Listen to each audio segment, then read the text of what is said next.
thank you so much for your time. We're on our third segment, and things are happening, people are watching, and I could not be more excited to be making these videos in partnership with the Norman Rockwell Museum for you.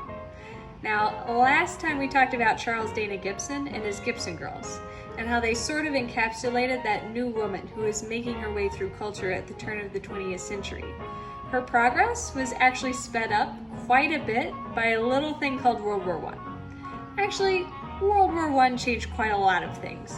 So we're going to ground our look into this time period by using a recruitment poster. And we're going to talk about things in 4 parts. In this first part, we're going to talk about how propaganda works and the poster itself. In part 2, we'll look at Howard Chandler Christy and his career as an artist.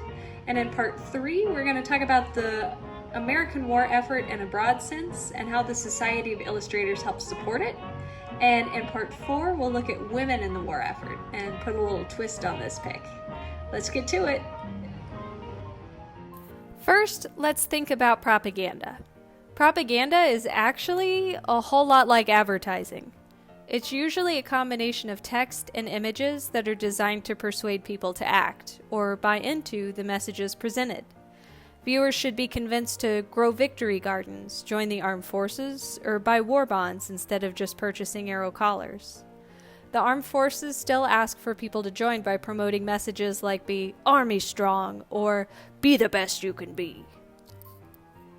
In the First World War, American propaganda was extremely important. At the outbreak of the war, and for the majority of its duration, the United States maintained an isolationist policy, or a not our yard, not our problem outlook to the general pleasure of the majority of American citizens. Woodrow Wilson even sought and was re-elected to presidential office in 1916 under the slogan, "He kept us out of the war." The First World War began July 28, 1914, with the assassination of Archduke Franz Ferdinand of Austria in Sarajevo, and lasted until the armistice was signed on November 11, 1918. The murder of Archduke Ferdinand quickly escalated into war due to standing alliances between and among some of the most powerful countries in Europe and the world. Kind of like dominoes. When one country joined, the others on that team went too. The conflict was primarily fought by 2 opposing alliances. The Central Powers, comprised of the German, Austro-Hungarian, Ottoman, and Bulgarian empires, against the Allied forces of the United Kingdom, France, and Russia. Now there's a lot of fascinating scholarship that debates on if or how involved Wilson and American forces were behind the scenes, but once the formal announcement that America was joining with the Allies was made on April 6, 1917, the general public took a lot of convincing to get behind this move. Much of the work of swaying opinions fell to the Committee on Public Information, the CPI, and its poster division, the Department of Pictorial Publicity, the DPP. The CPI was headed by George Creel, and the committee's goal was to sell the war to the American public. Those were actually Creel's words. He wrote a whole book called How We Advertised America, the first telling of the amazing story of the Committee on Public Information that carried the gospel of Americanism to every corner of the globe. You cannot make something like that up. The CPI also put out some handy manuals, which broke down the art of poster making, filmmaking, and so forth into formulas, giving propaganda messaging, or what Creel called, quote, the publicity proposition, the vast enterprise in salesmanship, the world's greatest adventure in advertising, end quote. A strong sense of uniformity that relied heavily on appeals to emotions that corresponded directly to proposed actions that were inherently nationalistic in nature. War is pretty dependent on an us versus them way of thinking, and in the 1910s, the cultivation of nation-states and their identities was relatively new.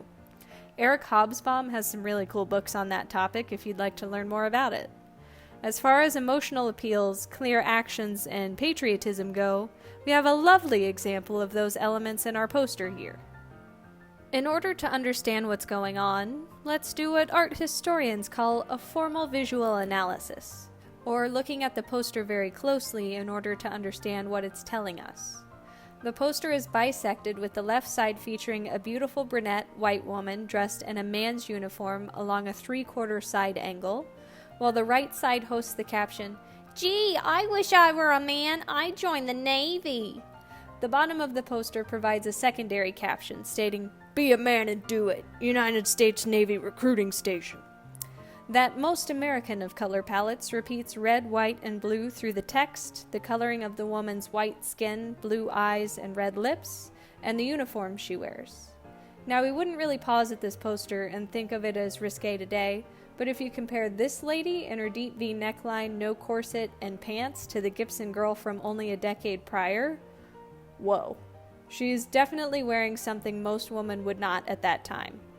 Her clothes play with gender roles by visually suggesting a man should fill the uniform she's wearing, implying that if a fella joins the Navy, he'll get her clothes and she'll be, well, without.